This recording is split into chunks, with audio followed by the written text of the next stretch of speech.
zona cubierta de hielo. Había muy poca zona templada. Había muy poca zona de lo que llamamos mediterránea, que es el clima típico de estas naciones como España, que están a esa latitud alrededor del Mediterráneo.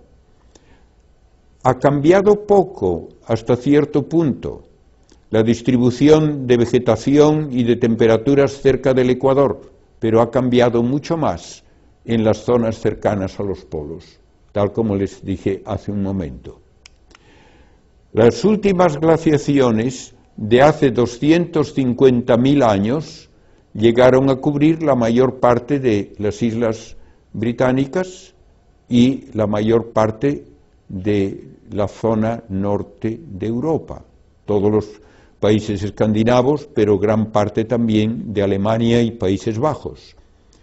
Hace 20.000 años tenemos una glaciación menor, pero todavía importante, y naturalmente estaba helado también el mar Báltico entre Escandinavia y Alemania y Rusia.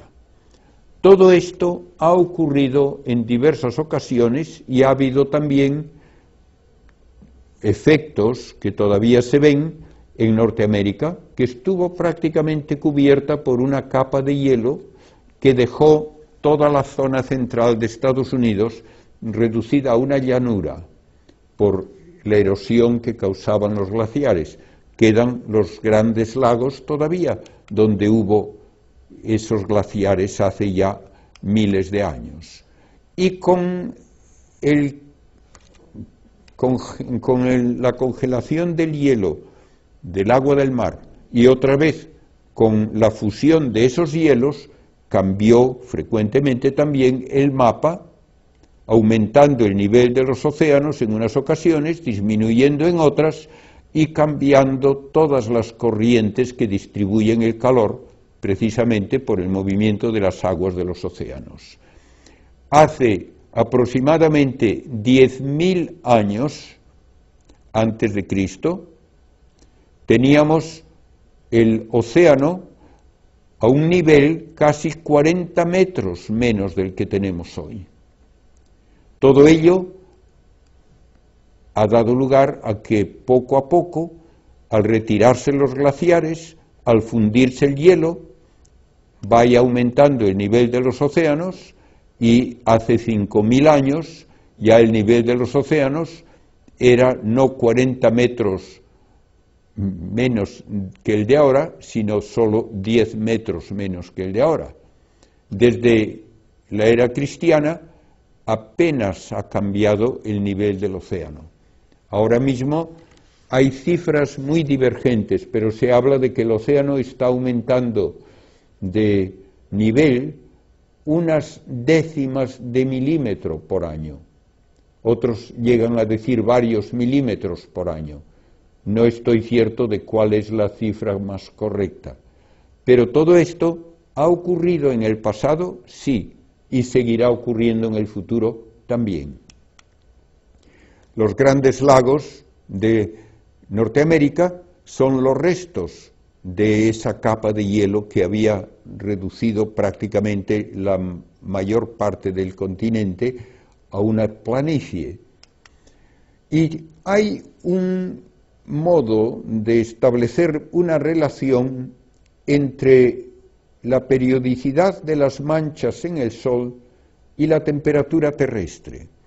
El Sol tiene ciclos de manchas en que comienza a haber alguna mancha suelta, más bien lejos del ecuador, y según aumenta el ciclo, progresa el ciclo, empieza a haber cada vez más manchas más cerca del ecuador, hasta que finalmente se reduce otra vez la abundancia de manchas cerca de los polos, quedan algunas cerca del ecuador y finalmente el Sol está casi sin manchas.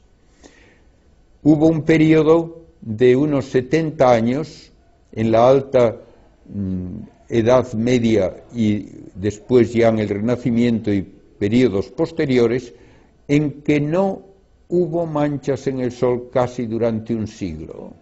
y eso coincidió con un periodo de enfriamiento notable que le llaman la mini edad glacial, que afectó a Europa y a Norteamérica. Este año el Sol apenas ha tenido manchas. No es todavía una indicación de que empiece a darse un fenómeno comparable, pero es interesante que el Sol lleva un año casi totalmente sin manchas. Está empezando un nuevo ciclo y no sabemos aún qué intensidad tendrá, pero hay una relación llamativa entre la duración del ciclo solar y la temperatura de la atmósfera. La temperatura puede cambiar alrededor de medio grado en sincronización con los ciclos de las manchas solares.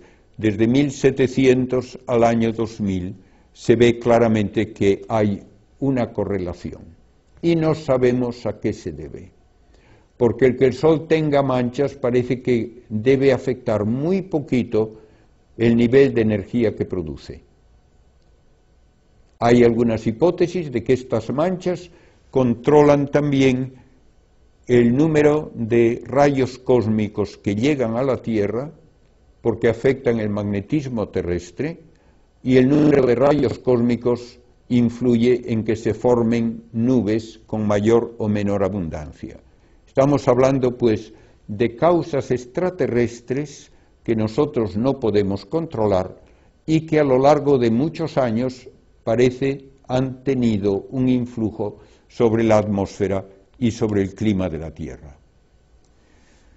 Actualmente hablamos de cómo aumenta el calor que atrapa el anhidrido carbónico en términos de la abundancia de anhidrido carbónico, y podemos reconstruir la historia de ese fenómeno desde hace unos 150.000 años.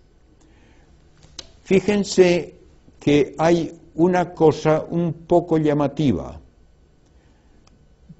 El cambio en la temperatura atmosférica alcanza un pico un poco antes de que alcance el pico el anhidrido carbónico. Y esto ocurre varias veces. Parece que hay un desfase en que primero aumenta la temperatura y luego aumenta el anhidrido carbónico. No al revés. Esto se atribuye a que hay en el océano 500 veces más anhidrido carbónico que en la atmósfera, y cuando se calienta el océano lo suelta.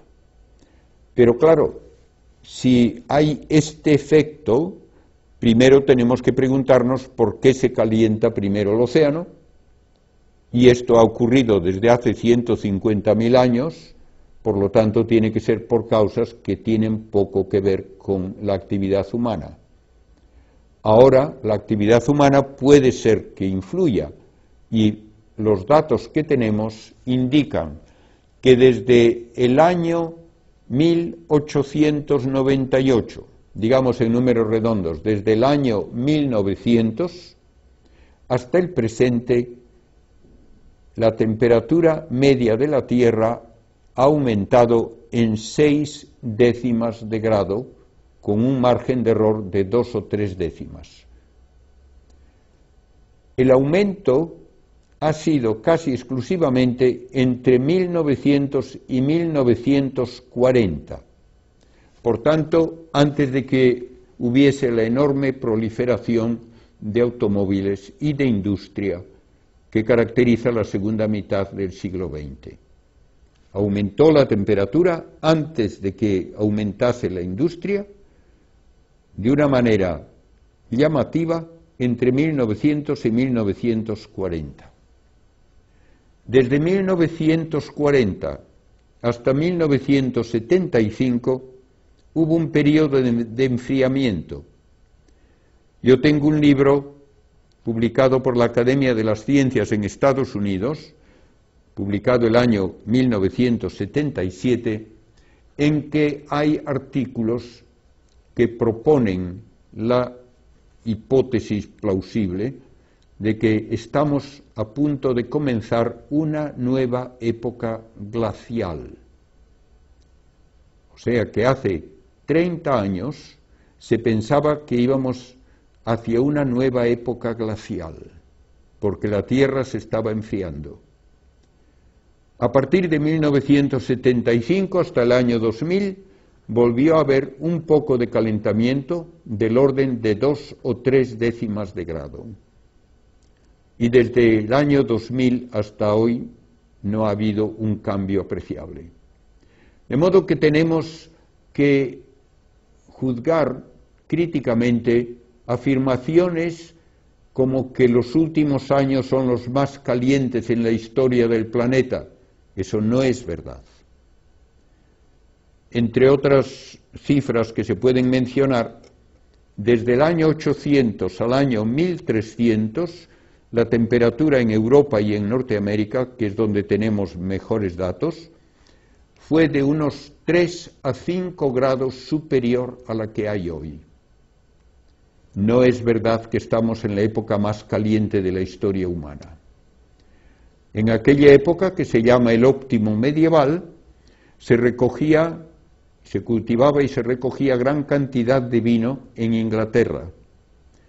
Se cultivaban granadas y aceitunas en Alemania. Y cuando los vikingos fueron a Groenlandia, le llamaron Greenland, que significa tierra verde. Estaba cubierta de pastos, pudieron hacer asentamientos allí durante varios siglos, llegaron a tener incluso sus iglesias y una diócesis, y luego vino una época de enfriamiento, la mini edad glacial de los siglos XVII, XVIII y XIX, en que el hielo destruyó esos asentamientos y no sabemos a qué se debió ese fenómeno. De modo que ha habido épocas de calor, una alrededor de la época de Cristo, del enflorecimiento máximo del Imperio Romano, luego una época de frío, que algunos historiadores creen es responsable en parte de las invasiones de los bárbaros del norte, que buscaban terrenos más cultivables y más fértiles en las zonas templadas. Luego tenemos el óptimo medieval, 5 siglos de temperatura superior a la de ahora. A continuación, la mini edad glacial de los siglos XVII y XVIII, que dura casi hasta el XX, calentamiento de 1900 a 1940, enfriamiento de 1940 a 1975, un poco de calentamiento luego hasta el año 2000. Como ven, no es fácil el establecer una explicación coherente de todos estos cambios y mucho menos todavía de qué efecto tiene el ser humano con su actividad en todos ellos. El hombre contribuye a que cambien las características de la tierra y contribuye desde el momento en que empieza la agricultura, porque el hombre naturalmente premia el cultivo de plantas útiles para su alimentación o para el ganado, y esto causa que se destruyan otras plantas que terminan siendo consideradas inútiles o nocivas. Aun así, en los últimos tiempos, el uso de fertilizantes ha reducido en gran parte la necesidad de mucho terreno cultivable, por lo menos en países desarrollados. En Estados Unidos, por ejemplo, desde 1920 ha ido aumentando la superficie de bosques porque cada vez hace falta menos terreno para producir todos los alimentos que necesita el país.